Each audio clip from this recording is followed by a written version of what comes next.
We'll guide you through how to make airplane transition in After Effects. If you find this helpful, don't forget to like and subscribe. First, open Adobe After Effects on your computer and wait for the program to load completely. After the workspace appears, create a new composition to begin your project. Set the composition settings you need, then confirm to open the timeline. Next, import 2 clips from your computer into the project panel. After the clips have been imported, place both clips in the timeline in the order you want them to appear. Overlap the clips slightly so the transition area is created between them. Once the clips are arranged, import an airplane image or icon into the project panel.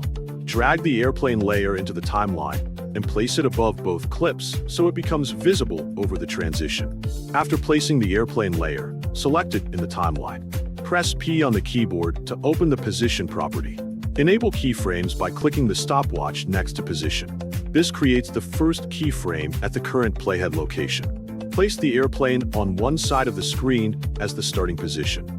Next, move the playhead forward to the point where the transition should finish. Then move the airplane to the opposite side of the screen by changing the position value. A new keyframe will be created automatically, causing the airplane to fly across the frame during playback. After creating the movement, add motion blur to the airplane layer so the motion looks smoother and faster. Enable motion blur for the layer and activate it in the timeline controls. Next, add a white trail behind the airplane by creating a shape layer or solid layer and placing it behind the airplane. Adjust the trail so it follows the flight path and stretches across the screen. As the airplane moves, use the airplane movement and trail to hide clip 1 by covering the outgoing scene. Then reveal clip 2 as the airplane passes across the screen. After completing the setup, preview the result by playing the timeline from the beginning of the overlap. Watch carefully to make sure the airplane flies smoothly.